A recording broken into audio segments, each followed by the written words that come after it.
Sige pa! Saktan niyo pa ako! Patayin niyo kami kung gusto niyo! Kahit paanong gawin ninyo, wala na rin namang silbi. Sa totoo lang, masayang-masaya ako na makita kayong lahat na nasa ganitong sitwasyon. Ang galing-galing ko, diba? Lahat kayo napaniwala ko, napaikot ko. Ang higit sa lahat, nasira ako ng masayang buhay ng pinakamamahal niyong anak. Wala pa nga yan dahil wala nang masasakit pa sa ginawa niyo sa amin ni nanay. Sana nga totoong naging masaya ka sa ginawa mo. Kung hindi, sayang naman. Dahil ako naging mabuting kaibigan ako sa'yo. Naging totoo ko at pinagkatiwalaan kita. Tinuring kitang kapatid pero pinaglalaroan mo lang pala ako. Pagbabayaran mo to. Kayong dalawa, magsama kayo sa impyerno. Hayop ka! Ginawa mo lang akong laruan. Mahal kita. Tinalikuran ko ang asawa ko para sa'yo. Naniwala ako sa'yo. Tapos ngayon ipagtutulakan mo ako. Mapapatay kita! Taon 2016. Quezon. Hawak ng isang babae na nasa edad 50 taon ang isang rosaryo habang humihiyaw sa sakit. Mababakas sa sugat-sugat nitong katawan at muka ang matinding karamdaman na hindi pangkaraniwan. Anak, hindi ko na kaya. Alam kong nangako akong lalaban ako sa sakit na ibinigay sa akin ng mambabarang na yon pero hindi ko na kaya. Hirap na si nanay.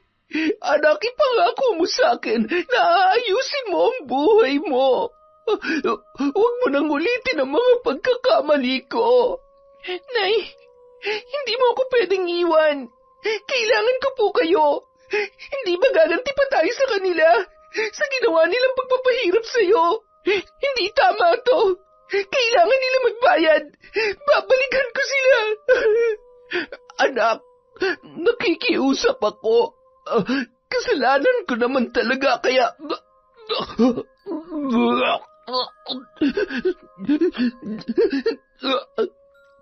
Nay, ano nangyayari? Nay, hindi! Gumising ka! Nay! Mga hayop sila! Pagbabayaran nilang lahat ng to. Sisirain kong buhay nila, lalong-lalo ng kanilang anak. Gagawin ko rin miserable ang buhay nila, higit pa sa buhay na pinagdaanan natin, Nay. Makalipas ang ilang buwan na pagluluksa ay umuwi ng Quezon ang dalaga. Nakiusap muna siya sa kanyang pinsan na si Peter na doon pansamantalang manunuluyan. Hindi naman tumanggi ang lalaki, lalo na't kailangan niya rin ng katuwang sa kanyang tindahan ng saging sa palengke. Lalo lamang sumiklab ang kanyang galit nang makita na mas lalong gumanda ang buhay ng mag-asawang sina Remy at Cardo. Kapitbahay lamang yon ni Peter at ang higit na hindi niya ikinatuwa ay meron na rin yung pwesto sa palengke na mas malaki sa pwesto ng kanyang pinsan. Isang araw, habang nagwawalis si Aling Remy ay natanawan niya ang papaalis na magpinsan. Napataas ang kilay niya nang makita ang dalaga na kasama ni Peter. Honey, sino ba sinisilip mo riyan? Ayon, yung dalagang kasama ni Peter. Hindi ba't yan yung anak ng haliparot na tiyahin niya? Yung babae mo noon, ha? Aray ko naman, honey. Matagal ko nang kinalimutan ng isang malaking pagkakamali sa buhay ko. Nagbago na ako. Yun ay dahil alam ko sa sarili ko na mali ako at mahal ko kayo ng anak natin. Alam mo na bang hindi mangyayari yun kung hindi ka naging marupok? Naging masama ako. Nakagawa ako ng mga bagay na dapat ay hindi ko ginawa dahil sa matinding galit na nararamdaman ko. Kahit taon na ang lumipas, nandito pa rin yung sakit at galit ng pagtataksil niyo sa akin. Ginusto mo rin naman yan, hindi ba? Dahil kahit pa maghupad siya sa harapan mo, kung ayaw mo, hindi mo naman yung papatusin. Alam mo kayong mga lalaki, kapag masaya kayo, wala kayong pakialam kung may masasaktan kayo. Tapusin mo yung winawalis ko at pagkatapos maglaba ka ng mabawasan yung kainit ng ulo ko. Ayan, ayusin mo. Wala akong makikitang kahit anong kalat dyan o ito yung dahon, ha? Honey naman, sandali. Galit ka ba? Ang hirap naman tansyahin ng dragon na ito. Bigla-bigla na lamang nagagalit. Bakit ba kasi bumalik pa sila dito? Kasama kaya si... Wag naman sana dahil sigurado malaking problema na naman ang aabutin ko nito. Ay, naku. Ipinagpatuloy na lamang ni Mang Cardo ang pagwawalis at nakasimangot namang nakaupo si Aling Remy sa kanilang sofa. Abala naman noong mga oras na yon si Eva na papunta pa lamang sa palengke. Siya na kasi ang namamahala doon at maging ng iba pa nilang negosyo. Matapos graduate sa kursong business management, ay minabuti na lamang nitong gamitin ang kanyang pinag-aralan sa pamamalakad sa negosyo ng kanilang pamilya. Habang nagsusuklay sa may sala, ay napatingin siya sa nakabusangot ang muka na si Aling Remy. Parang hindi yata magandang umaga ng nanay ko May problema po ba, Nay? Wala naman, anak.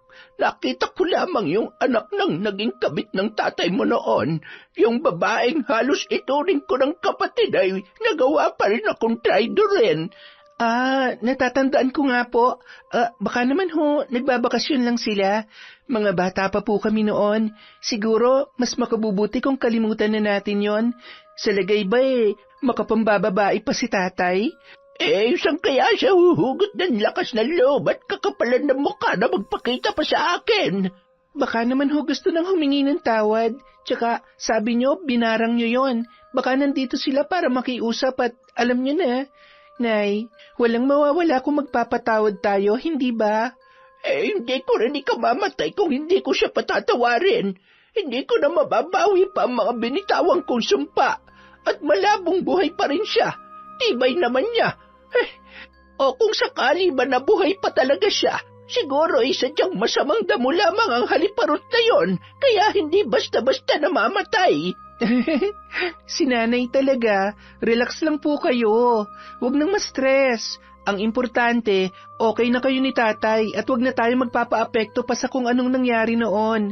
Tsaka, yung anak niya, si Arlene, mabait naman yun. Wala naman po siyang alam sa ginawa ng nanay niya. Wala siyang kasalanan. Kaya relax lang kayo, Nay. I love you. Alis na po ako. Sigurado hinihintay na ako ni Ate Che. Siya, mag-iingat ka sa pagmamaneho ng motor. At siya nga pala, siguradong magkikita kayo sa palengke. Huwag ka makikipagkaibigan o makikipaglapit pa sa kanya, ha? Mas mabuti nang walang kaibigan kaysa matulad ka sa akin noon. Si nanay talaga. Opo, I love you, Nay. Huwag kayo mag-away ni tatay, ha? Linggo ngayon, maaga kami magsasara ni Ate Che para makapagsimba tayo mamaya. Nang makarating si Eva sa palengke, kumpul-kumpul na ang mamimili sa kanilang pwesto.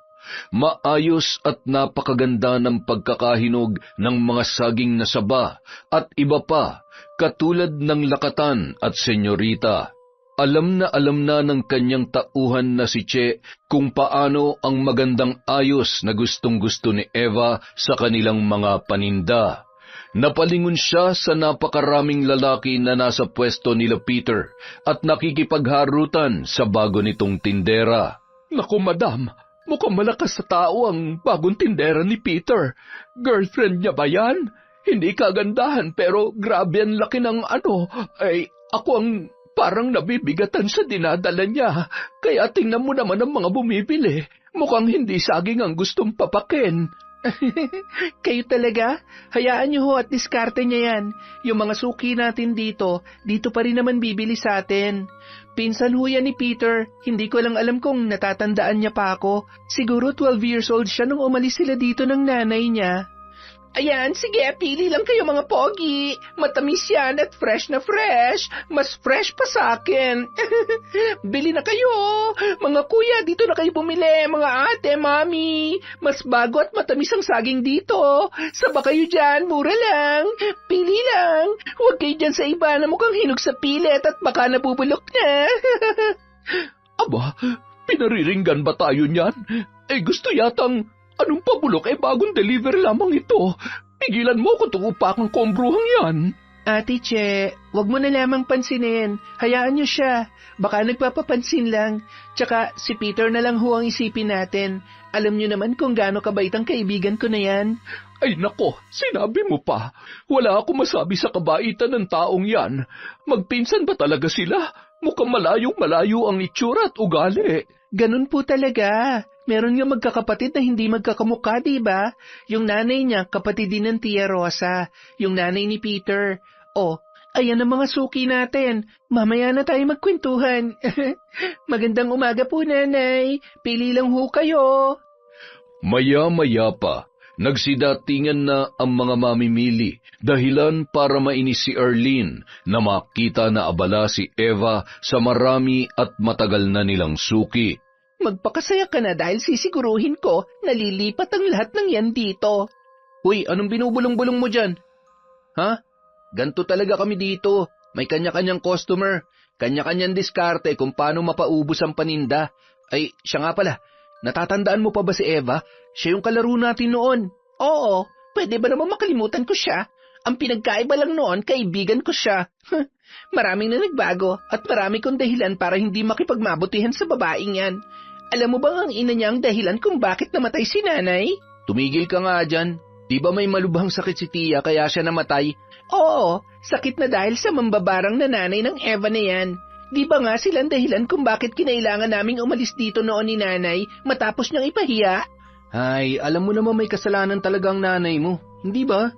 Alam mo kahit si nanay nga noon, hiyang-hiya sa ginawa ni Tia eh. Pero mali din ang barangin at mamatay si nanay nang dahil sa kanya. Barang ka dyan, walang ganun.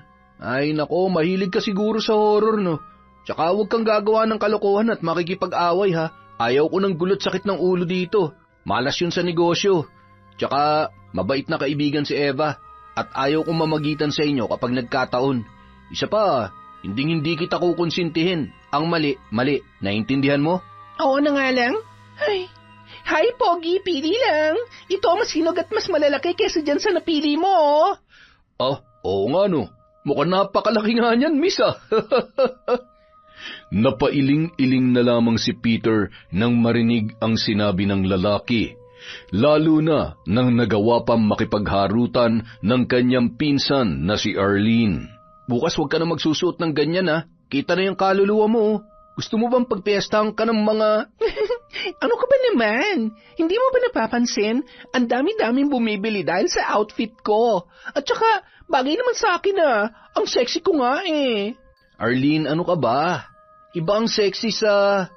Ay, bahala ka na nga. Malaki ka na at alam mo na kung anong tama at mali. Correct. Kaya wag kang ano dyan. Ang importante, makakatulong ako sa pagbenta at makuha ko ang loob ng mga customer ng iba dyan. Makalipas ang ilang buwan, napapansin na ni Eva ang mga nakakainsultong tingin at ngiti sa kanya ni Arlene. Madalas din siyang pinapasaringan at dinadaan sa mga nakakainsultong biro. Dahil mabait ang dalaga, hindi niya na lamang yun pinapansin at hindi niya na rin ipinaparating pa sa kanyang ina ang ginagawa nito. Isang gabi, habang nagliligpit at inaayos ang mga panindang saging, hindi naman mawala sa mata ni Peter ang noon ay nag-uusap na sina Eva at Kenneth. Si Kenneth ay kasintahan ni Eva.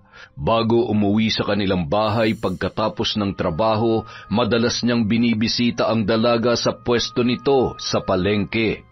Napapangisi naman si Arlene habang pinagmamasdan ang kanyang pinsan. Alam mo, napapansin ko lang ha? Aminin mo nga sa akin, may gusto ka ba kay Eva? Ha? Ako? Ano bang sinasabi mo? Mula bata pa lang magkaibigan na kami. Para ko na ang kapatid yan eh. Yun lang yun. At kahit nung mga bata pa tayo, close na kami, no? Kunwari ka pa? Huwag ka na nga magsinungaling dyan. Alam mo, sa ilang buwan ko pa lang dito, insan, kahit hindi mo sabihin, basang-basa ko yung mga kilos at isip mo. Ano ba meron sa babaeng yan? Tingnan mo nga, oh. Halata namang ginayuman niya lang yung boyfriend niya. Super baduy at napaka-duh. Kung kikilalanin mo siya, makikita mo kung gaano siya kabuting tao. Oo, maaaring siyang pinakasimpleng babae. Hindi pala ayos at manang kumanamit. Pero sa madaling sabi, may gusto ka talaga sa kanya. Ay, Insan, sa tingin ko naman may pag-asa ka sa kanya. Hindi sa nilalait kita ha, pero hindi naman kayo nalalayo ng forma. Bagay nga kayo eh. Alam mo, habang hindi pa huli ang lahat, umamin ka na. Tapos ako nang bahala sa boyfriend niya. Ano? Ay nako, kung ano-ano na naman yung sumasagi dyan sa kokote mo. Huwag kang makulit. Masaya na siya kay Kenneth. High school pa lang kami, sila na talagang dalawa. Ay, sige na, ikaw nang bahala dito ha. I-deliver ko lang to.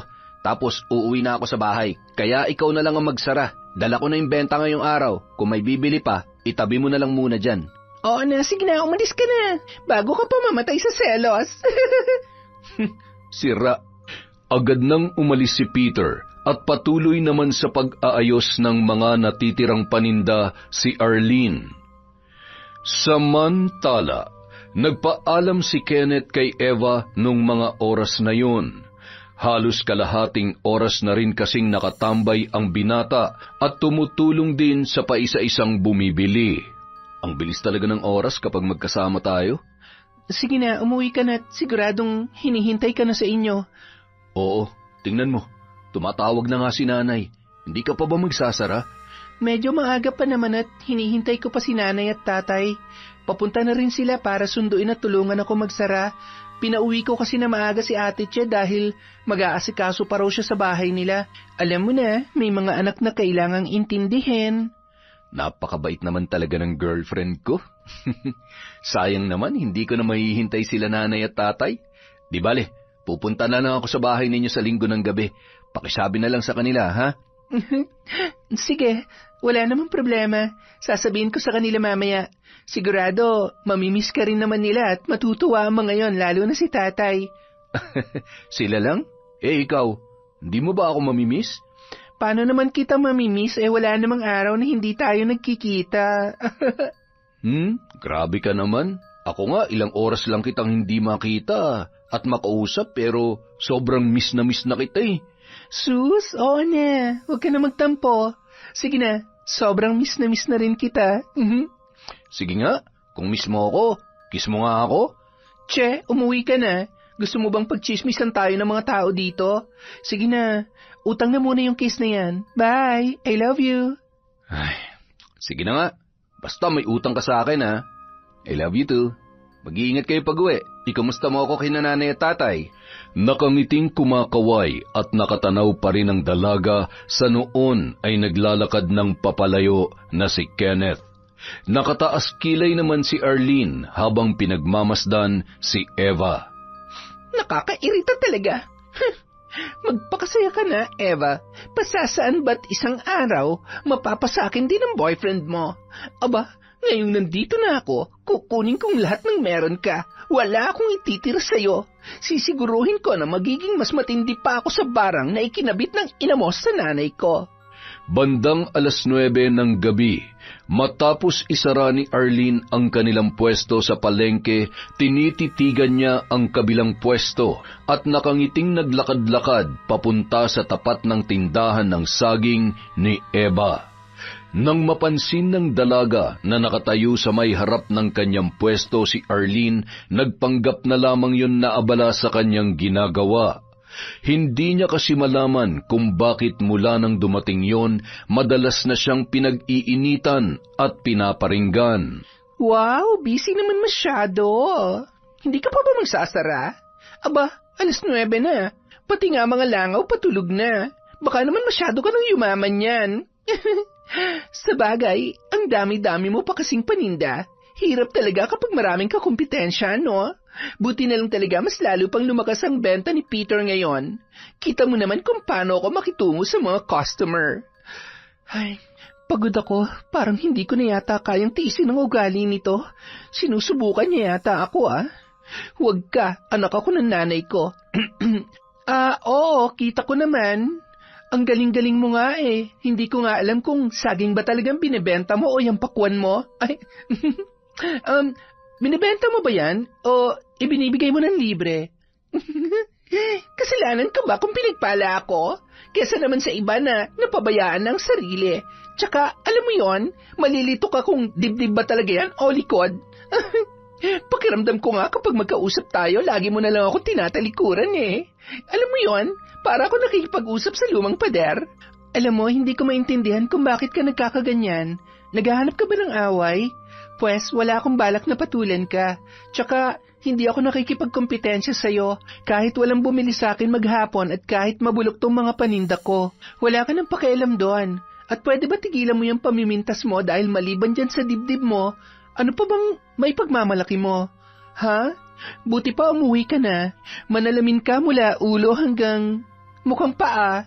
Ha? Bawiin mo yung sinabi mo! Habang nagkakagulo ang dalawa at nakikiusisa naman ang mga tao, siya namang dating ni Mang Cardo at Aling Remy. Hoy, bruha! Bitawan mo ang anak ko! Wala kang karapatang saktan siya! Kaya bago-bago mo rito pero ang lakas ng loob mo na saktan ang anak ko! Matuto kang lumugar kung ayaw mong pagsisida, tumuntong ka pa rito! Hindi ako natatakot sa'yo! Sabihin mo dyan sa anak mo, hindi pa kami tapos! Kakalbuhin ko siya! Ay, iha! Ano ba ikinagagalit mo? Walang masamang maging mabuti, lalo na kapag alanganin ng... Sige na, mabuti pa umuwi ka na at sa susunod na saktan mo ang anak namin ay tatamaan ka sa akin. Pare-pareho lamang kayo. Oh, anong tinitingin-tingin nyo, ha? Mga tsismosang palaka, ang papangit nyo. Pangit. Abat, narinig mo ba yung sinabi niya? Nakakasama ng loob pala na laitin ng masaksakan pa ng pangit. Pangit na nga ang pagbubuka pati yung ugali niya pangit din. Alam mo, may naalala ko kapag nakikita ko siya, yung malanding pinsan ng nanay ni Peter. Siguro anak siya ng impaktang yon. Ano, Cardo? Bakit hindi ka makapagsalita?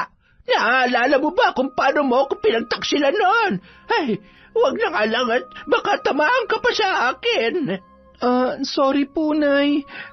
Siya naman po ang nagumpisa eh. Nairita na ho kasi ako sa mga paulit-ulit niyang pasaring. Parang hindi na ho tama na hayaan ko na lamang siya. Gumanti lang naman ho ako. Aba, siya pa nga itong napikon at sinabunutan ako. Akala niya siya lang ang marunong manlait. Hindi naman pwede yon.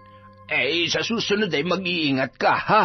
Paano kung hindi kami dumating? Sa laki nung ano ron, kumpara sa katawan mo, baka kung paano ka na. Siya, magsara na tayo. Nasaktan ka ba, anak ko? Remy, mahal, tumabi muna kayo ni Eva at ako na magsasara at magliligpit ng mga ito. Mauna na kayo dun sa tricycle. Susunod na lamang ako, ha? Tumango na lamang si Aling Remy habang iginigiya ang kanyang anak papalabas ng palengke. Hawak naman ni Eva ang kanyang leeg na noon ay ramdam niya pa rin ang sakit dahil sa lakas ng pagkakasabunot sa kanya ni Arlene. Samantala, nang makarating si Arlene sa bahay ng kanyang pinsan, sakto naman nakararating lang din ni Peter. Oh, naunahan mo pa ako. Bakit parang di ma-spelling ang mukha mo? Tsaka, ano nangyari dyan? Kalmot ba yan? Sino may gawa niyan sa'yo? Sino pa nga ba? Di si Eva. Pambihira naman, Ano bang ginawa mo? Inaway mo siya? Sinaktan mo si Eva?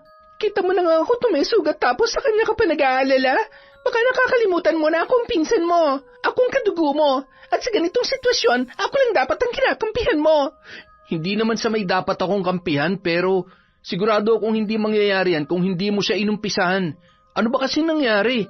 Alam mo, huwag ka na nga lang magtanong. Okay na. Alam ka naman patay na patay ka sa babaeng yun eh. Pinapaalalahanan lang kita ha. Mag-iingat ka at huwag kang basta-basta makikipag-away. Baka mamaya ikapahamak mo yung ginagawa mo. Maigi dito at may trabaho ka tapos nag-uumpisa ka ng gulo. Pagbutihin mo na lang ang trabaho mo para makaipon ka. Baka mamaya kapag ganyan ang ugali mo, magkatotoo yung barang na sinasabi mo. Ano naman ngayon? Hindi ako natatakot sa kanya.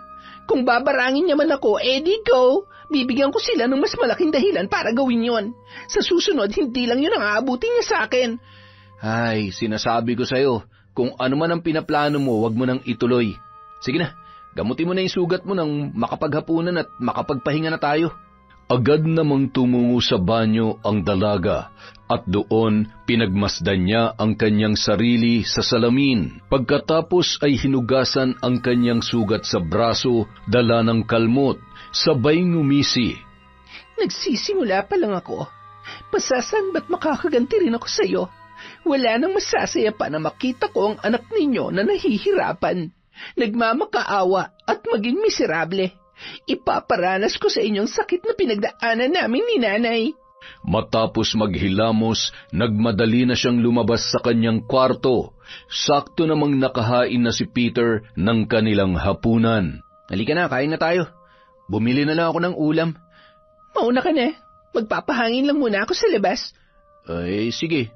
Mabuti pa yan para kumalma yung init ng ulo mo. Bahagyang napataas lamang ang kilay ni Arlene bago yun lumabas ng bahay at dumiretso sa may tindahan. Naabutan niya roon ang bago niyang kakilala na si Chris na noon ay naninigarilyo din. Uy, Arlene! Aba, mukhang bad trip ang tropa ko ah. Sinong kaaway mo't uupakan natin, ha? Ay, pahingin niyo kasi pampatanggal ng stress. Naninigarilyo ka pala? Ayos. Alam mo, magkakasundo talaga tayo. Maupo ka. Makipagkwentuhan ka muna sa akin. Salamat. Kilala mo ba si Eva? Oo, yung anak ni Aling Remy. Yung kapitbahay ninyo. Bakit? Siguro, kinuha ka niyang abay sa kasal, no? Anong kasal? At paano niya naman ako iimbitahin? Warla kami. Bakit naman? Mabait kaya yun. Pangising-isi lang. Tsaka, tagal na nila ng boyfriend niya, ha? May trabaho yung lalaki at negosyante si Arlene, kaya pwedeng-pwede na yung magpakasal. Hindi sana matuloy yung kasal nila. Bakit naman? Huwag mo sabihin na type mo yung Kenneth na yun. Pambira, ang daming pogi dyan sa tabi-tabi. Sino? Ikaw? Ewan ko sa'yo. Kailan ka ba huling naligo? Tsaka, ano mapapala ako sa'yo? Ikaw ang bubuhayin ko? Kita mo naman, nagtsatsaga ako magtinda ng saging dahil saan naman ako pupulutin kung mag-iinarte ako. Hindi nga ako nakapag-aaral eh. At hindi sana mangyayari yon kung hindi nagkasakit si nanay. Alam mo, lahat ng kamalasan sa buhay ko dahil sa pamilya ng Eva na yan. Lalo na yung nanay niyang demonyita. Bakit naman? Paano nangyari yun? Binarang ni Remy yung nanay ko, kaya ayon, dinapuan ng malubhang sakit at kahit anong paggamot namin, hindi na siya gumaling pa. Akalain mo, mahigit 1 dekada niyang ininda yung sumpa ng mambabarang na yon? Grabe. Alam mo, totoo yan eh. Kasi yung tiyahin ko dati, nabarang din. Ibang klase kung magalit ang mambabarang. Talagang pahihirapan nila ng sobra-sobrang kanilang biktima o kung minsan, tinotodas talaga nila agad. Ganon sila kasama at ganon din sila kawalang puso. Kaya sa tingin mo, kapag iginanti ko nanay ko, masamang tao na ba ako? Hindi naman, kaya lang, hindi ka ba natatakot na kapag nagkataon ay ikaw naman ang... Masaya ako mamamatay kung masisira ko muna ang buhay nila. Gusto ko makitang nasasaktan at nagdudusa si Eva. Yung sakit na para na rin siyang pinapatay. Paano mo naman gagawin yan? Hindi mo naman siya malalapitan o masasaktan pa dahil... basta, mahirap yung pinaplano mo. Maliban na lang kung makikipaglapit ka sa kanya. Tapos malaya kang makakaganti na hindi nila namamalayan. Alam mo, mukha ka lang eng-eng, pero matalino ka pala. Alam mo, tama ka eh. Binigyan mo ako ng isang napakagandang ideya. Pwede mo ba akong matulungan? Uy, ano naman na may tutulong ko sa'yo? Nakangiting dumikit sa kinauupuan ni Chris si Arlene, sabay bumulong sa lalaki. Pagkatapos, naghalakhakan ang dalawa. Aba, ayos yan ah. Teka, kikita ba ako dyan? Trabaho muna bago bayad. At kapag ginalingan mo, higit pa sa perang kaya kong ibigay sa'yo. O siya, uuwi na ako at kumakalam ng sikmura ko. Baka makain pa kita. Uy, teka, sandali lang. Nag-uusap pa nga tayo eh. Arlene! Seryoso ba yung sinabi niya? Ayos ah. Mukhang makakaskor yata ako ah. Bah, hindi ako papalugi sa inuutos niya sa akin, no? Nang makarating sa bahay, nadatnan niyang tulog na sa sala ang kanyang pinsan na si Peter. Dumiretso na lamang siya sa kusina para maghapunan bago tumungo sa kanyang silid. Kinabukasan, pinilit ni Arlene ang kanyang sarili na maging kalmado. Naging abala na lamang siya sa pagtitinda at pakikipagkwentuhan sa mga bumibili, pati na rin sa ibang katabing tindera at tindero na nakilala niya na rin. Napapangisi naman si Ate Che na pinagmamasdan yun at kinalabit si Eva. Bumait yata ang bruha. Nako, pasalamat siya nakauwi na ako dahil kung hindi, sigurado makakatikim siya sa akin ng malakas na kabilaang suntok. Panong hindi siya babait pinatulan ko, tsaka nakita niya naman kung gaano nagalit si nanay kagabi. Ay, naubos niya yung pasensya ko kahapon. Alam niyo naman, pagod na nga tapos bubisitin niya pa ako. Ay, abala sa trabaho si Kenneth, kaya ang dami kong inasikaso para sa kasal namin. Paano ate, alis muna ako ha, para makabalik ako agad at makauwi rin kayo na maaga mamaya. Alam mo, napakasipag at napakabait mo talaga. Kahit abala ka at kailangan ng katuwang, talagang lagi mong iniisip ang sitwasyon namin ng mga bata. Siyempre naman ate, hindi na kayo iba sa akin. At saka, trabaho niyo to, oo. Pero kailangan din kayo ng mga anak ninyo. Hindi ko man alam kung gaano kahirap, pero alam ko na hindi madaling maging single mother na katulad ninyo. Ay, sinabi mo pa, pero wala naman akong hindi kakayanin para sa mga anak ko. Kaya ikaw, bago ka magpakasal, siguruhin mo na talagang si Kenneth ang lalaki makakasama at maaasahan mo sa hirap at ginhawa. Alam mo, yung tatay ng anak ko, matagal ko rin siyang naging boyfriend bago kami nagpasya magsama. Pero nung nagkaanak na at marami ng responsibilidad, ayun, nagawa ng magloko at maghanap ng iba. Ay, marami pang pwedeng mangyari. Mas makikilala niyo pa ang isa't isa kapag nasa iisang bubong na kayo at malalaman mo kung gaano kanya kamahal at kung paano kanya kayang alagaan kapag mag-asawa na kayo. Kapag buntis o di kaya ay mayroong ka ng anak, kung paano siya mananatiling tapat bilang asawa. Yan din po ang palagi kong ipinagdarasal at naniniwala naman po ako na magiging mabuting asawa si Kenneth. Wala naman po akong iba pang pinangarap na makasama at maging tatay ng mga magiging anak ko kundi siya lang talaga. Sige po ate, kayo na po muna bahala dito ha. Ay sige, mag-iingat ka ha. Madulas ang kalsada dahil umulan kanina kaya hinay-hinay lang sa pagpapatakbo ng motor. Nakangiting tumungo at kumakaway pa si Eva. Pasimple namang sinulyapan yon ni Arlene at umirap. Che, ikaw nang abala sa buhay. Sa bagay, ikakasal na nga naman pala. Sisiguruhin ko na magiging saksi ako sa pinakamasayang araw ng buhay mo hanggang sa makita kitang unti-unting nalulugmok sa sakit at nalulunod sa luha. Samantala, habang nagsusuot ng helmet si Eva ay muli niya yung tinanggal nang makita ang papalapit na si Peter.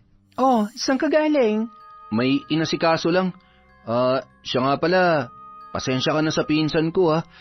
Ay, pinagsabihan ko na yon. Ano ka ba? Hindi naman ikaw may kasalanan. Wala yon. Pasensya na rin at pinatulan ko pa.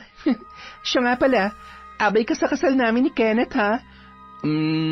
Kung matataon na nandito pa ako, ano kasi, nag-aasikaso na rin ako. Susubukan kong mga ibang bansa. Total, nariyan naman na si Arlene. Hahanapan ko na lang siya ng makakasama. Itutuloy mo na pala talagang pangarap na mag-abroad. Sayang naman kung wala ka sa araw ng kasal ko. Okay lang yun. Baka kasi hindi ko rin kayanin kapag nandun ako. Ano yon? Alam mo naman, mahihain ako. Sige na, naabala na kita. Mag-iingat ka. Salamat. Balitaan mo ako kung kailan ka aalis, ha? Siyempre naman, ikaw pa ba? Sinundan pa ng tingin ng binata si Eva habang yun ay papalayo. Ayoko na mag-isip ka pa kapag sinabi ko sa iyong nararamdaman ko. Ang importante, masaya ka at mamahalin at aalagaan ka ni Kenneth. Maging masaya ka lang. Masayang-masaya na rin ako. Makalipas ang ilang araw, madalas na inaabot ng gabi si Eva. Minsan niya na ring naikwento kay Kenneth na parabang laging may sumusunod sa kanya. Labis naman na nag-alala ang binata. Ngunit wala naman yung magawa dahil biglang nagbago ang schedule ng kanyang trabaho. Basta mag-iingat ka palagi. Hayaan mo, 1 linggo na lang naman. Tapos balik na ulit sa normal ang oras ng pasok ko. I love you. I love you too. Message na lang kita kapag nasa bahay na ako. Okay, sige bye. Mag-ingat ka ha. Nagpalingon-lingon muna ang dalaga at nakiramdam sa paligid. Bakit kaya ganitong nararamdaman ko? Ay, siguro sobrang pagod lang. Buti naman at hindi ko na kailangan pang dumaan ng palengke ngayon. To the rescue talaga si nanay at tatay. Habang nasa biyahe, ramdam na ni Eva ang labis na pagod. Nang makarating siya sa alanganing bahagi, nagulat siya dahil may biglang humarang na lalaki sa kanya na nakasuot ng itim na bonnet. May hawak na baril at binaril ang kanyang gulong, dahilan para sumemplang ang kanyang motor. Bahagya pang nadaganan ang kanyang paa nang matumba ang naturang sasakyan. Agad na kinuha noon ang kanyang wallet na nasa kanyang bag, pagkatapos ay kinuha ang dala niyang pera. Nang akma na siyang babarilin ng lalaki, biglang may humampas sa braso noon, dahilan para tumilapon ang baril na hawak ng naturang lalaki. At walang tigil na pinaghahampas ng babae gamit ang matibay na sanga nang nadampot niya sa tabi ng daan habang naglalakad. Tama na, miss. Hindi ko naman talaga siya sasaktan eh. Kailangan ko lang ng pera para sa anak ko. Kailangan ng anak mo tapos idadaan mo sa nakaw? Akin ang lahat ng kinuha mo. Ibalik mo kung ayaw mong baliin ko ang buto mo. At tatawag ako ng pulis. Bilis! Ay, eto. Ayan na. Matapos ilapag sa kalsada ang lahat ng kanyang kinuha, nagmamadali nung dinampot ang baril saka tumakbo. Duwag! Tarantadong yun ah! Sandali lang, tatawagan ko si Peter. Hihingi tayo ng tulong. Ampa ako. Tulong. Nang malaman ni Peter ang nangyari, ay agad naman niyong ipinaalam sa mga magulang ni Eva. Maraming tumulong para agad na maisugod sa ospital ang dalaga, na may natamong sugat sa kanyang braso at paa. Pansamantala ring hindi niya mailakad ang kabila niyang paa na siyang pinaka naapektuhan ng madaganan ng motor. Kinailangan pa nung sumailalim sa minor operation. Halos mahigit 1 linggo rin bago sila nakalabas ng ospital, at ang isa sa mga nandoon para siya ay alalayan ay si Arlene, pati na rin ang matalik niyang kaibigan na si Peter. Maraming salamat, Arlene, ha? Kung hindi dahil sa'yo, baka kung ano pang mas malala ang nangyari sa akin. Alam mo, kung hindi lang din ako naawa sa anak niya, gusto ko siyang ipahanap at papanagutin sa ginawa niya sa akin. Ay, hayaan mo na yon. Ang importante naman ay magaling ka na. Alam mo, buti na lang talaga na taon na naisipan ko maglakad-lakad pagkagaling ko dun sa palengke para magpahangin. Tapos ayun, nagulat nga ako na ikaw pala yon. Siguro, paraan na rin yon para makapag-sorry ako sa iyo at sa inyo rin ho, Aling Remy, Mang Cardo. Ay, salamat sa pagliligtas mo sa anak ko. Hindi ko alam kung paano ka namin pasasalamatan, kaya kahit pa pinakulo mo ang dugo ko noong nakaraan ay kalimutan na lamang natin yon. Huwag na rin sana nating ungkatin pa mga nangyari noon. At tunay nga namang wala kang alam sa kung anong naging alitan namin ng nanay mo, lalo na't batang-bata ka pa lamang noon. Dahil doon, naging malapit na si Arlene sa pamilya ni Eva. Nagkaroon din siya ng pagkakataon na makilala si Kenneth at itinuring na rin siyang kaibigan ng lalaki. Kaya naman, nang gumaling at bumalik sa pag-aasikaso ng kasal si Eva, tumutulong at minsan ay sinasamahan pa siya ni Arlene. 1 linggo bago maikasal sina Eva at Kenneth ay papaalis naman na ng bansa si Peter. Ikaw nang bahala dito sa bahay, Arlene ha. Balitaan mo na lang ako sa kasal ng dalawa. Hulaan ko, sinadya mong umalis nung malaman mong ikakasal na siya, no? Alam mo, baka pagsisihan mo yan. Pagbalik mo, iba ng apelido niya. May asawa't anak na, tapos ikaw? Anong plano mo? Ay, tumigil ka na nga. Ikaw umayos ka habang wala ako. Masaya ako na maayos at naging magkaibigan na kayo ni Eva. Ngayon, mas nakita mo na kung gaano siya kabait, di ba? Kung bakit ko siya gusto at bakit ko siya mahal. Kahit pa alam ko na hindi naman siya para sa akin. Wow! Ikaw na! Ikaw nang magpaparaya. O siya, huwag ka mag-alala. Babantayan ko na maayos si Eva at ako nang bahala sa lahat-lahat. Ayaw ko namang sayangin yung tiwala mo sa akin. Gusto ko maging proud ka sa akin at mas lumago pa ang negosyong iiwan mo. Salamat, kuya. Kuya, baka lagnatin ka sa sinasabi mo. Ngayon lang kita narinig na tinawag mo akong kuya. Samantala, habang nasa silid si Aling Remy ay seryoso niyang pinagmamasdan ang larawan ni Eva. Nung yun ay nasa elementarya pa lamang.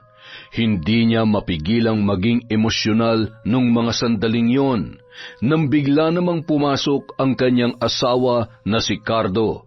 Oh, bakit umiiyak ka, honey? Ay sus! Hanggang ngayon ba naman ay hindi ka pa rin makapaniwala na ikakasal na ang unika iha natin? Hindi ko kasi alam kung dapat ba akong maging masaya o malungkot dahil... Ay, ano ka ba naman? Nasa tamang edad na siya at isa pa, kailangan na natin magkaapo. Tingnan mo nga't malalagas na itong bumbunan ko.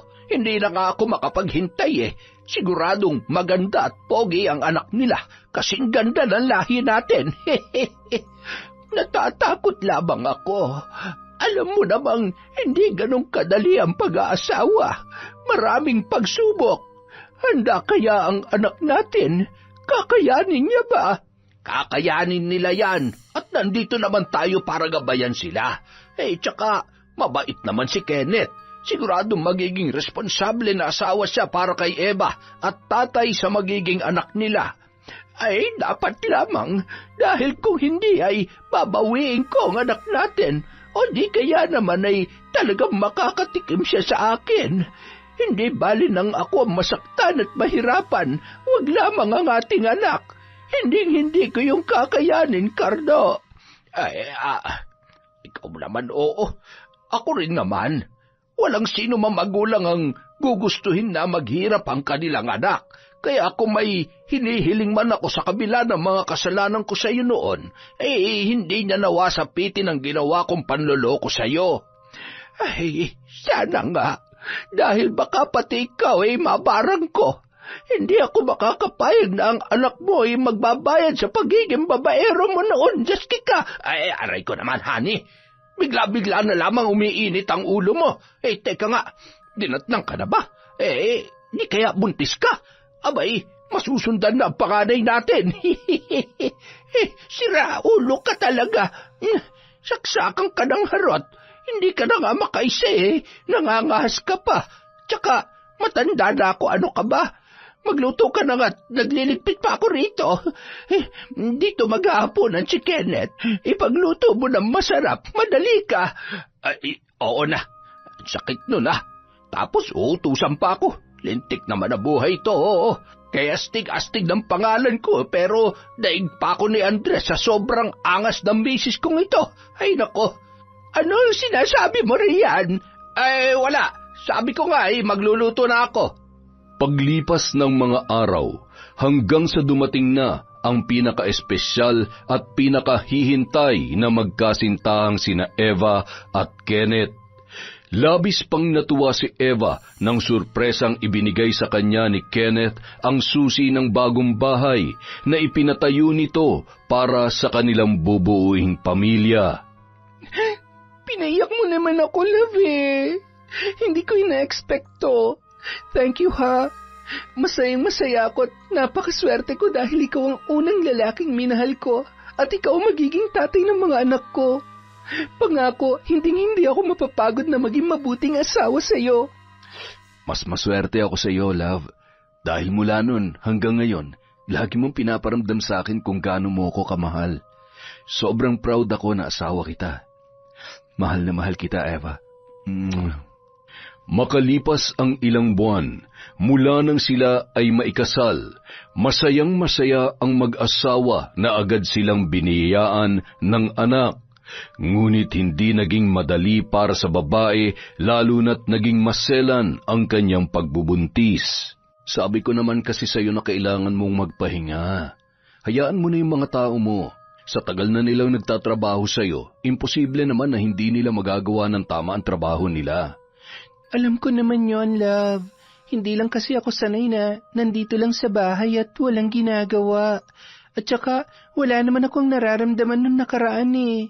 Iniinom ko naman yung mga vitamins na kailangan ko. Huwag ka na magalit. Mula bukas dito na lang ako sa bahay, okay? Hindi naman ako mabobore dahil lagi akong pinupuntahan ni Arlene pagkagaling niya sa palengke. Alam mo naman yon, di kumpleto ang araw na hindi dumadaan dito. Ipinagluluto pa nga ako eh. Ang sarap niya magluto, ano? Nagpapaturo nga ako para naman hindi laging prito-prito ang pinapaulam ko sa'yo. Okay lang yon. Ang importante, okay ka. Kayo ng baby natin. Papasok na ako sa trabaho, ha? Tawagan mo ako kapag may naramdaman ka. Huwag masyadong magkikilos. Pupunta dito si Mama bukas. Ipaglalaba daw tayo. Ang swerte naman talaga natin sa mga magulang natin, no? Sige na, love. Ingat ka. I love you. I love you too. Mahal na mahal ko kayo ng anak natin. Kinagabihan, bandang 7:00 ng gabi, dumaan si Arlene sa bahay nina Eva. May dala pa yung lulutuin para sa kanyang buntis na kaibigan. Kapag nasa bahay ni Eva ang dalaga, komportableng-komportable yon sa kusina. Nang makaluto na si Arlene, masaya niyang tinawag ang kanyang buntis na kaibigan. Agad naman lumapit yon at ilang hakbang na lamang ay bigla na lamang yon nadulas sa sahig dahil sa napakadulas na naapakan nito. Eva, Diyos ko, okay ka lang? Bakit hindi ka nagdahan-dahan? Ang tiyan ko, ang sakit. Dugo? Hindi, ang baby ko. Tulungan mo ko, Arlene. Sandali lang, hihingi ako ng tulong. Relax lang, walang masama mangyayari sa baby mo. Mga kapitbahay, tulong! Tulungan niyo kami! Agad namang naisugod sa ospital si Eva at nang makarating doon ay tinawagan naman ni Arlene ang asawa ng kanyang kaibigan. Walang iba kundi si Kenneth. Ken, hello? Si Arlene to. Nandito kami ngayon sa ospital. Kritikal ang kondisyon ng baby niyo. Ano? Sige, pupunta na ako. Nang makarating ang lalaki, agad niyang nilapitan ang kanyang asawa na nanghihina pa rin. Ano nangyari? Anong ginawa mo? Di ba sabi ko naman sa'yo? Anong balita? Anong sabi ng doktor? Nung mga oras na yon, sakto namang dumating ang doktor at ipinaabot sa mag-asawa ang isang nakakalungkot na balita. Masyadong mahina ang kapit ng bata at dahil na rin sa nangyari, ikinalulungkot ko pero wala na ho ang batang nasa sinapupunan ng misis ninyo. Excuse me. Ken, kumalma ka lang. Maawa ka naman sa asawa mo. Hindi niya naman ginusto yung nangyari eh. Nanlilisik ang mga mata. Sabay humagulgol na lumabas ng silid ng ospital si Kenneth. Mahigpit namang niyakap ni Arlene ang kanyang kaibigan na humahagulgol din nung mga oras na yun. Hindi ko sinasadya. Anak ko.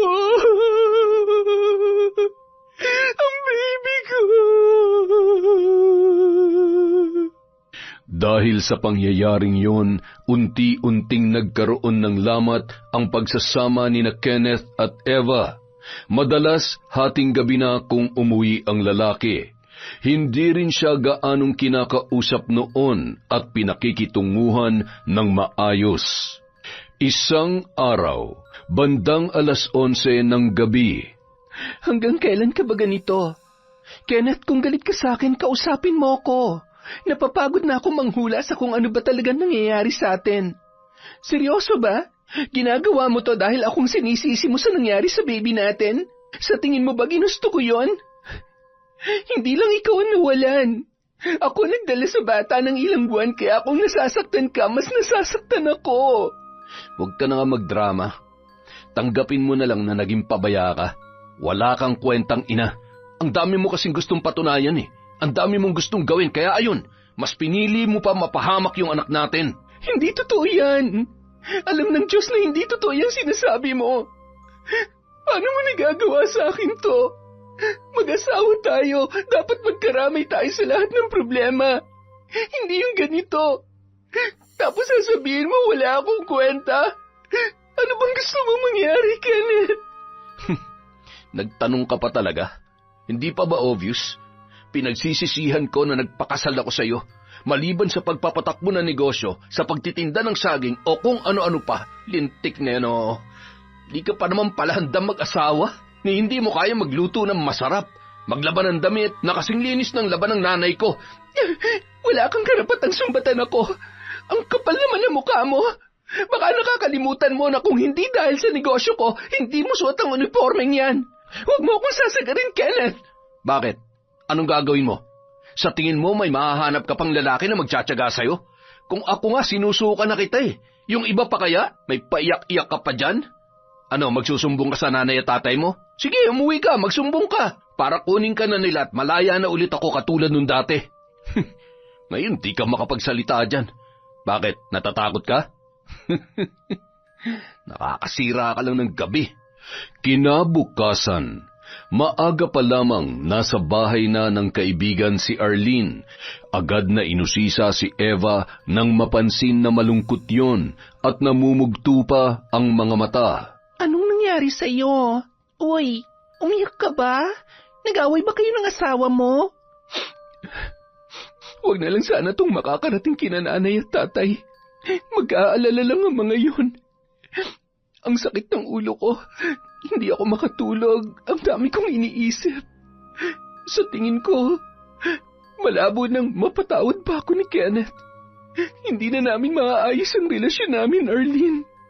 Ay nako, dahil pa rin ba yan sa pagkawala ng baby ninyo? Ang kitid naman ang utak ng asawa mo, ha? Sarap papakan. Hayaan mo siya. Girl, kaya mo naman kahit wala siya, di ba? Marami pang lalaki dyan. Pero kasal kami. Hindi naman pwedeng basta-basta ko na lang susukuan yung pagsasama namin. Kaya lang, nahihirapan na ako eh. Ang sakit-sakit na. Ayan na nga, nahihirapan at nasasaktan ka na. Ano pa bang ibang solusyon dyan? Araw-araw kang iiyak at aasan sana bukas okay na ulit kayo? Eh kung ganyan na talagang ugali niya, wala na. Yun na talaga yon. Alam mo, bitawan mo na habang maaga pa. Hindi worth it ilaban kapag ganyan. Hayaan mo, wala namang magtsatsaga sa ganyang ugali. Dapat sa kanya, hindi na nag-asawa at sumuot na lamang siya dun sa saya ng nanay niya. Wala naman akong problema sa kanila eh. Hindi rin naman nila alam ang ginagawa ni Kenneth. Pero ibang-iba na siya. Ang layo-layo na sa Kenneth na minahal at pinakasalan ko. Alam mo, sa tingin ko, may iba pang dahilan yan. Hindi naman basta-basta nagbabago ang isang lalaki eh. Sa paligay mo, baka naman may natikman na mas masarap. Alam mo na. Hindi ko alam. Ang dami ko ring tanong sa isip ko. Ang dami kong gustong sabihin at itanong sa kanya. Pero ano pang saysay nun? Hindi naman na siya nakikinig sa akin. Para na akong ibang tao sa buhay niya. Isa lamang ang ipinagdarasal ko. Kung talagang hindi na maayos to, kung talagang kasama to sa plano ng Diyos para sa akin, mas mabuti pang bigyan niya na ako ng dahilan para bumitaw. Mahal na mahal ko si Kenneth pero hindi ibig sabihin nun magtsatsaga ako sa maling pagtrato niya sa akin. Ay, tama ka dyan. Basta, kapag kailangan mo ng kausap, nandito lang ako, ha?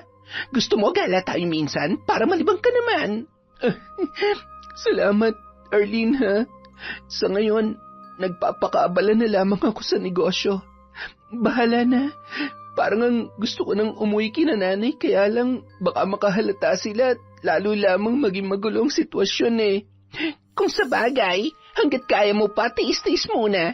Siguradong magwawala sa galit si Aling Remy. Ay, buti na lang at maswerte ako sa love life ko ngayon. Mabait siya, inaalagaan niya ako, at sa tingin ko nga, patay na patay siya sa akin eh. Importante pala talaga kapag mas lamang ang pagmamahal sa atin ng lalaki, no? Ha? May boyfriend ka na pala? Masaya ako para sa'yo. Tama yan. Huwag kang tumulad sa sitwasyon ko. Alam mo, pakiramdam ko ngayon, para akong nanlilimos ng pagmamahal sa asawa ko. Alam mo, excited na nga ako makilala mo siya kaya lang masyado pang busy. Tsaka na lang kapag sigurado na ako na magiging ninang ka na. Ninang? Bakit? Buntis ka ba? Hindi pa sure pero pakiramdam ko, oo. Kaya excited na kami ng partner ko. O siya, huwag masyado magpagod at ingatan mo yung inaanak ko, ha? Masayang masaya ako para sa'yo, Arlene. Oh, salamat, friend. Gusto mo ba ipagluto kita? Para rin may pakain ka sa mabait mong asawa mamaya, kung uuwi siya. Umuuwi pa naman, kung hindi lasing, pagod. At basta nag-uusap lang kami kapag nag-aaway. Hindi ko na nga maramdaman na may asawa pa ako eh. Masayang masaya si Eva na sa kabila ng mga pangyayari ay gumagaan ang kanyang pakiramdam dahil hindi siya pinababayaang magmukmok ni Arlene. Halos maghapon silang magkasama nung araw na yun. Kinagabihan, bandang 9:00 ng gabi, nagbibihis pa lamang si Arlene matapos maligo dahil batid niya na darating ang kanyang bisita. Isang mahigpit na yakap mula sa kanyang likuran at mapupusok na halik ang ibinungad sa kanya ng isang lalaki. Ikaw talaga? Miss na miss mo na naman ba ako? Kumusta? Napagod ka ba? Kahit gaano pa ako kapagod sa trabaho, kapag ikaw ang kasama ko, nawawala ang lahat. Alam mo naman kung paano ko pinaghahanda ng bawat pagkikita natin, di ba? Mahal na mahal kita, Arlene. Handa na akong iwan si Eva para sa'yo. Gusto ko magsama na tayo. Magpakalayo-layo. Hindi pwedeng lagi na lamang ganito. Pagod na akong magtago. Ako rin naman, Kenneth. Pero baka naman maghabol ang desperada mong asawa. Alam mo, nakakatawa nga siya eh. Kasi hirap na siya sa sitwasyon, pero asang-asa pa rin. Hindi ba? Di na lang siya umuwi sa mga magulang niya at nang doon na tayo sa bahay na yon. Hindi naman na siya ang mahal mo, kaya ako dapat ang nakatira sa bahay na inuuwian mo gabi-gabi. Hindi ba? Mas mabuti nang walang makakaalam sa sikreto natin. Magkakagulo lang eh. Masaya naman tayo, di ba? Umalis na lang tayo ng tahimik dito. Ano ka ba naman? May negosyo akong inaasikaso, sayang naman yon. Ako nang bahala. Kaya ko naman mag-apply ng trabaho ulit eh. Hindi mo kailangan magtrabaho. O di kaya, gamitin natin yung pera sa negosyo mo at yung bahay ng pinsan mo para makapagsimula. Pwede tayong tumira sa Maynila. Ay, pag-iisipan ko. Sayang naman kasi kung aalis pa tayo. At saka, ayaw ko namang itatago mo pa ako. Kenneth, kung ako ang mahal mo, hindi ba dapat hindi mo ako tinatago? Lalo na... Ano? Buntis na ako. Dumaan ako kanina sa doktor. 2 buwan na ang baby natin. Talaga? Napakaswerte ko naman talaga sa'yo. Mahal na mahal kita at gagawin kong lahat para maging masaya kayo ng baby natin. Hindi mo lang alam kung gaano ako kasaya ngayon, love. Paniwalang-paniwala din naman tong engot na to.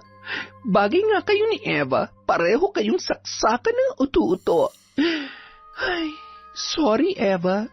Hinding-hindi na ako makapaghintay na magwala ka sa galit hanggang sa mas gustuhin mo na lang na mamatay sa sobrang sakit na makita kung gaano kabaliw sa akin ang asawa mo.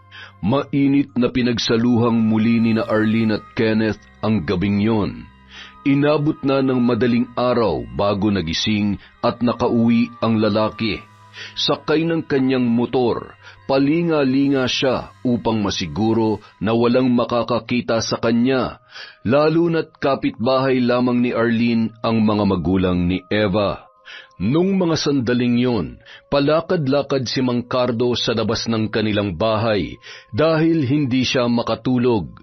Hindi niya inaasahan na matatanawan ang kanyang manugang na noon ay nagsusuot ng helmet at mabilis na pinaarangkada ang kanyang motor. Ay, teka, anong ginagawa nun sa bahay na yon? Ay, Jesus Mario Joseph, kaya ba hindi ako makatulog para makita ko ang... Ay, ano ba? Mali ba itong naiisip ko? Paano ko ito ikukwento sa asawa ko? Baka madamay na naman ako sa galit nung kapag ka nagkataon. Cardo, ano bang ginagawa mo riyan? Abay, bigla ka na lang nawawala sa higaan. Alam mo namang hindi ako makatulog kapag hindi kita katabi. Ay, hindi makatulog humihilik ka nga kanina nung bumangon ako. Para kang sumisipol na takure. Sagutin mo kaya ang tanong ko, anong ginagawa mo dito? 3:00 pa lamang ng madaling araw. Ay, nahuhuli ng nangaaswang. Hindi ka maniniwala sa sasabihin ko. Kanina lamang ay nakita ko si Kenneth. Bakit hindi mo pinatuloy? Teka, ano pati ang gagawin noon dito? Hindi naman dito sa atin. Doon galing, sa bahay ni Arlene. Naku, huwag ka mang gumagawa ng kwento, sasampalin kita dyan. Hindi ka nakakatuwa, Cardo. Hindi ako nagbibiro, ano ka ba? Ang liwanag ng ilaw para hindi ko mamukha na manugang natin. Ang kutob ko ay paano ba ito? Puntahan kaya natin bukas si Eva. Baka nga may problema sila dahil hindi na halos bumibisita sa atin iyon. Ito na nga bang kinakatakot ko Patawarin ako ng Diyos pero mukhang magkakasala na naman akong muli. Wala talagang pinagkaiba ang babaeng yan sa nanay niya. Isang malaking pagkakamali na hinayaan nating maging parte siya ng ating pamilya.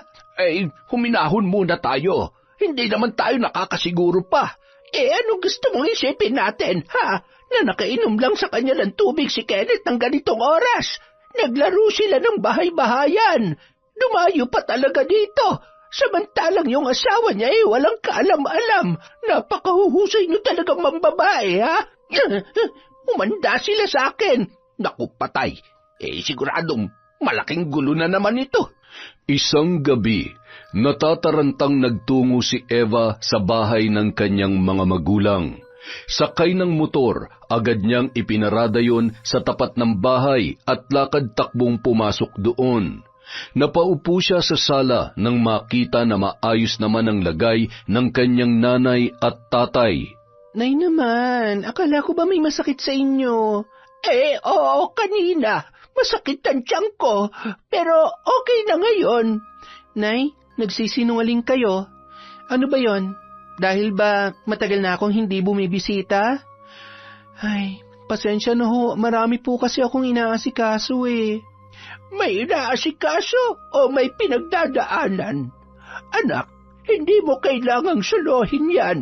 Buhay pa kami ng tatay mo at hindi ka namin pababayaan kahit anong mangyari.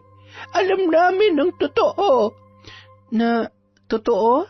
Ano hong totoo, Nay? Na nambababae ang asawa mo, na pinagtataksilang ka ng lintik na kaibigan mo. Ho? Saan naman ho galing ang chismis na yan? Nay, hindi ho totoo yan. Hindi ho yan magagawa sa akin ni Arlene. Hindi siya ang babae ng asawa ko. Sige, pagbibigyan kita dyan. Pero mamaya, sumama ka sa amin ng tatay mo na malaman mong hindi chismis ang kataksilan ni na Kenneth at Arlene. Bigla na lamang napahagulhol si Eva at hindi niya maipaliwanag ang sakit na nararamdaman habang nanginginig ang kanyang mga kamay dala ng labis na pagkabigla. Yan ang abang sinasabi ko. Masyado mo namang ginulat yung anak mo. Huwag ka mag-alala, anak. Igaganti kita. Bubugbugin ko yung asawa mong yan.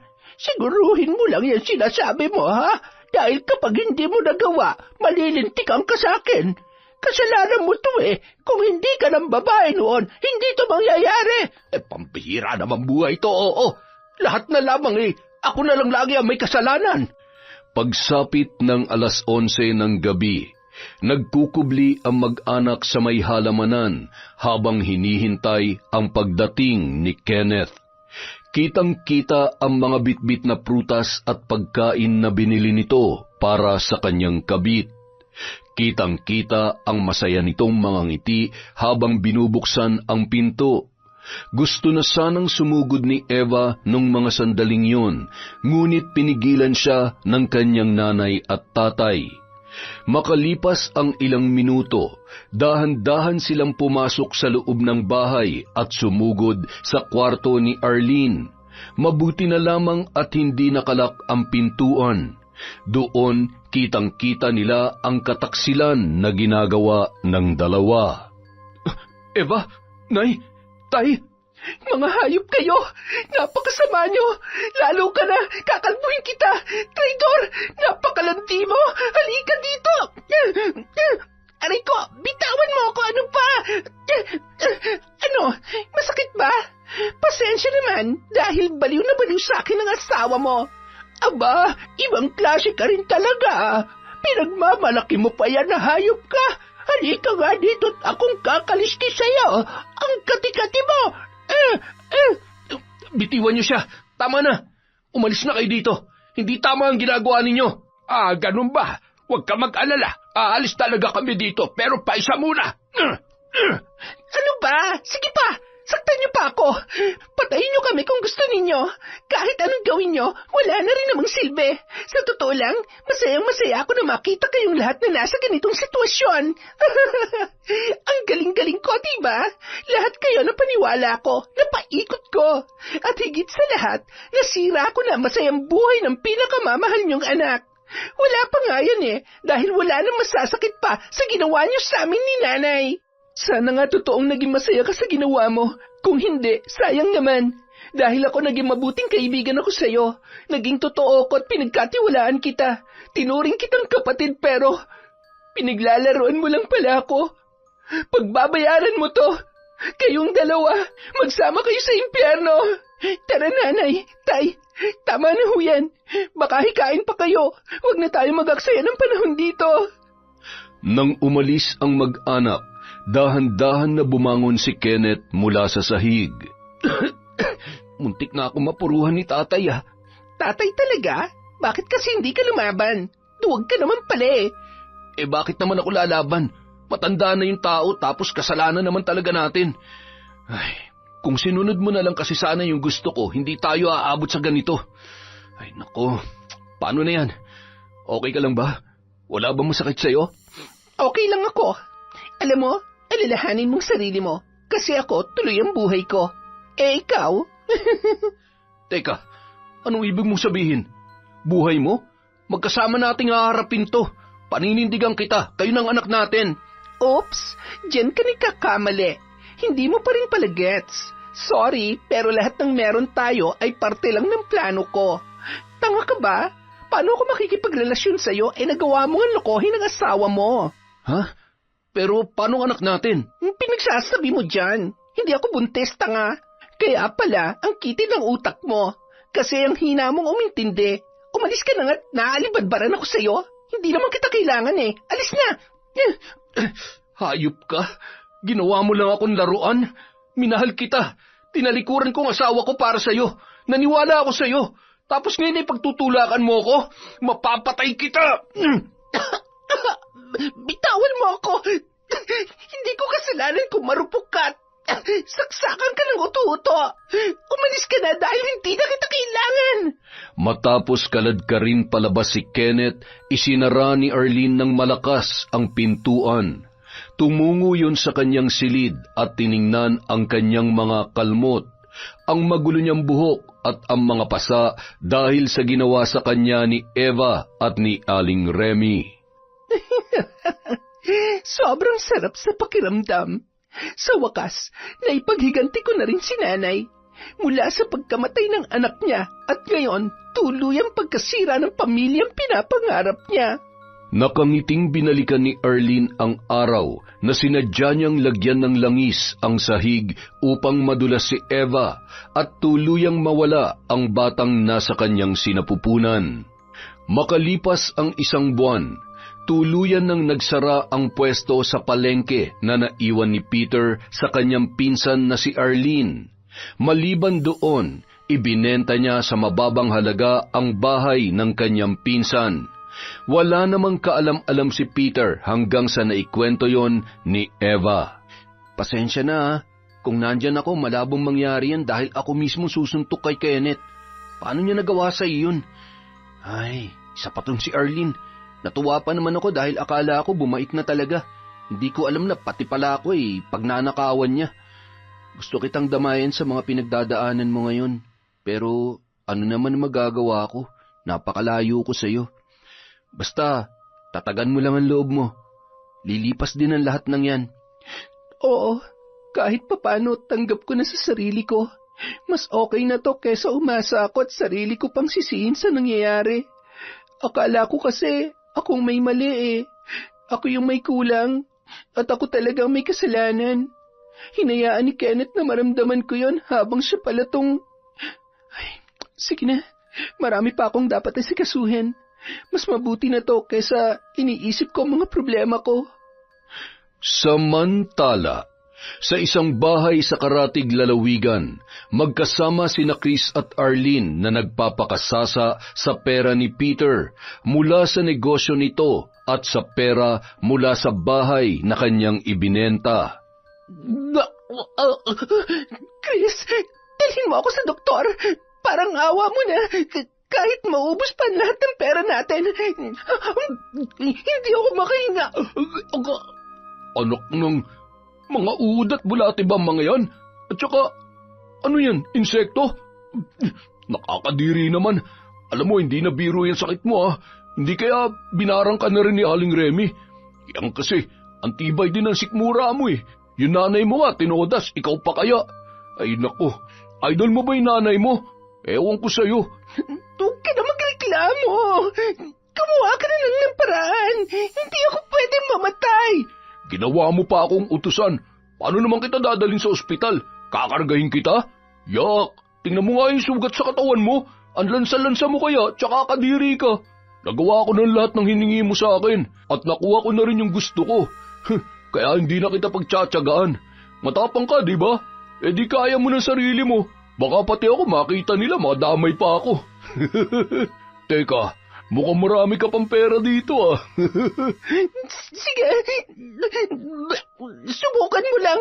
Ipapakulong kita. Ipapakulong ka dyan. Eh kung ikaw kaya ang ikanta ko sa mga pulis, di ba wanted ka? Pasalamat ka, pinagtyagaan kita ng ilang buwan. Kung tutuusin, kulang pa nga ito Paano? Bahala ng mga langaw sa'yo dito, Hayop ka! Bumalik ka dito! Ibalik mo sa akin yung pera ko! Bahala ka sa buhay mo! Hayop kang matanda kang Remy ka! Alam kong ikaw ang nagpapahirap sa akin. Kung nakakatayo lamang ako, susugurin kita at papatayin kita, pati na ang anak mo. Mga salot talaga kayo sa buhay ko! Kung sino pang siyang makasalanan, siya pa ang matapang. Ngayon, mas mabuti pang tabasin na natin ang sungay mo. Magsama kayo ng nanay mo sa impyerno, mga traidor!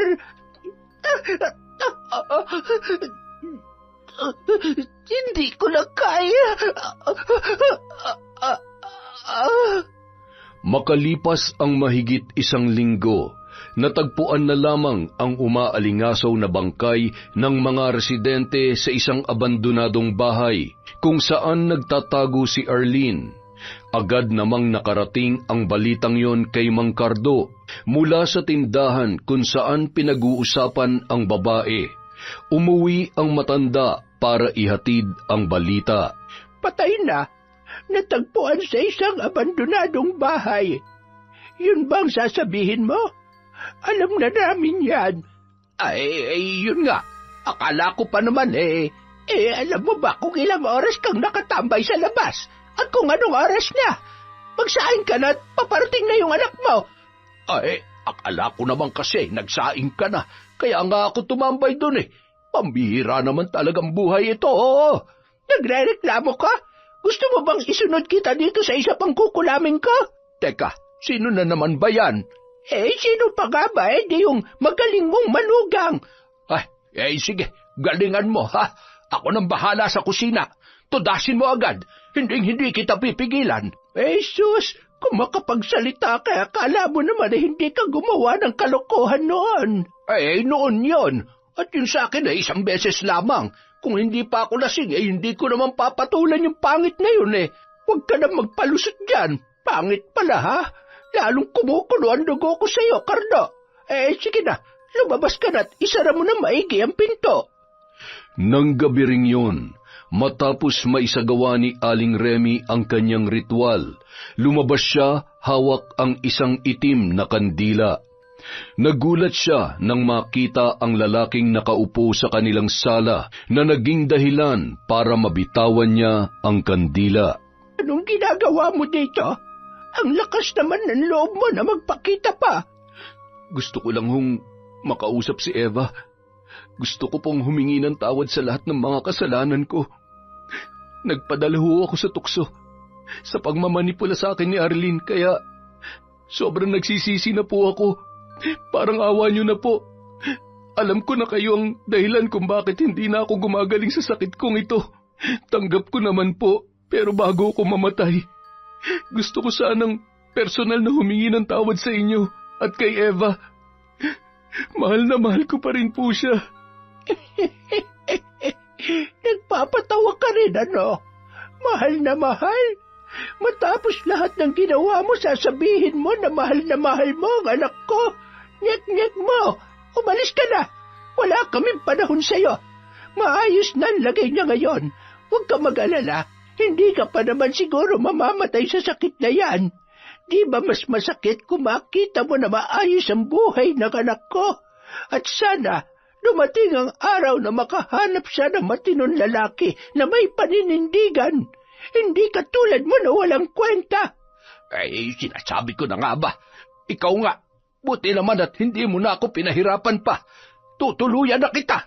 Hinugot ni Tatay Cardo ang kanyang itak sa kaluban nito at patakbong sinugod si Kenneth, dahilan para mapatakbo ang binata palabas ng bahay, kahit nang hihina ang buo niyang katawan. Ay, Cardo! Gusto mo bang makulong na lintik ka? Hayaan mo na yon. Hayaan mo na. Ikaw nga, binarang mo naaawa ka na? Hayaan mo na siyang matuto sa mga pagkakamali niya. Pero wag na siyang babalik sa buhay ng anak natin. Dahil kung manggugulo pa siya, mas mabuti pa nga magsama na lamang sila ng kabit niya. Makalipas ang 4 na taon, bandang 8:00 ng gabi, nasa labas pa lamang ng bahay ay pakinig na ni Eva ang boses ng kanyang nanay at tatay na naghahalakhakan. Laking gulat niya nang pagpasok niya ay makita ang isang pamilyar na muka habang kinukuhanan noon ng larawan ang 2 matanda. Masayang-masaya ang mga yon na sinusukat ang mga pasalubong ng binata. Peter, bakit hindi mo sinabi na uuwi ka na pala? Siyempre naman, para surprise. Wala man lang bang hug dyan? Alam ko naman na namimiss mo na ako. Masaya ako na nakabalik ka na. Aalis ka pa ba? Hindi na. Ayoko nang umalis. Baka sakaling magkaroon na ako ng pagkakataon na sabihin sa'yo na mahal mo ako? Teka, wag mo naman akong pangunahan. Alam ko naman na yon. Alam ko at ramdam ko kung gaano mo ako kamahal. Huwag kang mag-alala, malaya na ako. 1 taon na kaming annulled ni Kenneth, kaya pwede mo na akong pakasalan. Ang totoo, mahal na rin naman kita. Kahit malayo ka sa akin, ikaw pa rin ang naging karamay ko sa lahat. Ano? Bakit parang ayaw mo yata? Hindi naman sa ganun. Hindi lang talaga ako makapaniwala. Huwag ka na magpakipot pa, Peter. Sayang ang pagkakataon na ito. Pero huwag mong sasaktan ng anak ko o lolokohin. Dahil bukod sa mambabarang ang nanay niyan ay saksakan din ng Sige, ituloy mo. Saksakan ng ganda. Ito naman, kaya mahal na mahal ko to Pakis nga muna. Ay, nako. Kakardo. Maigi pa doon tayo sa kwarto. Hindi yung inaagawa mo po ng eksena tong 2 to. Halika na, nang matesting natin yung kayabangan mo. Yon, isa na naman pong masaya at malupit na kwento mula sa ating channel. Dahil po dyan, meron ulit tayong shout out. Hi po kay Helen Aldave from Pagadian, Zamboanga del Sur, kay Evelyn Villarreal, OFW TikToker. Hi din po kay Annabel Villa, kay Joselito Reyes, Sugar Alvarado Creo ng Saudi, Tita Vivian, Honey, Tito Glenn, Lola Vilma from Jana May Creo. Hi din po kay Neneng Leonora, kay Jade De Castro from Muscat, Oman. Hi po kay Bobs ng Laguna from Emmanuel Escobel. Hi po kay Inda Perez. Hi din po kay Liza Rosario from Monaco, France. Kay Virginia Belay, kay Medellina. Hello po kay Helen Flores, kay Norsen TV, kay Ami Alip, Izamine at Gwen. Hi din po kay Aileen, kay Lorena Cabigas, kay Judith Arsua Peñaflor. Hi po kay Janet De Proft, kay Manisan Mamot Mapadtaya, kay Jen Rain, kay Charlene Gumansing. Hello po kay Feber Anyada, kay Jerlyn Arbado, kay Jocelyn Pardon, Finky Rusi 14. Hi kay Julia Tricia Larson, kay Filipina Palsario, Hazel Buna, Mirna Castro, Dimples Yumi, Jonah Lopez, kay Lai 28, kay Alvin John A. Santos, kay Rogie Macalam Larego. Hello po kay Yana, kay Angela J. from Qatar. Hi din po kay Chef Delilah Mozo, Chef Alan Castalone, kay Chef Richie Mozo at kay Boss Bubot. Sarap sigurong tumikim ng mga luto nito. Hello po kay Janaya de Gison, kay Cristina Peru, kay Jessie Grace, kay Kimpoy Feliciano, kay Mirna Alfaro, kay Grace Hementera, kay Heli Borja, kay Gia Gigi, kay Arian Leonora, kay Mel Santarita. Hello din po kay Presi Harris, kay Angel Kate Merquitz. Hi po. Hi din po kay Leonora Gaho, kay Jean Rodriguez, kay Candida de Balucos, kay Weng Oracion, Jasmine Vicente, Brandon Tabuerna, from Lablab Inday Besel TV. Hi din po kay Marcos Balingasa at kay Marjorie Dequila. Para po sa mga hindi natin nabate, meron pa po ulit bukas. Maraming salamat po sa walang sawang pagsuporta sa Kwentong Enteng. Happy Valentine's po uli. Love po kayong lahat ni Enteng.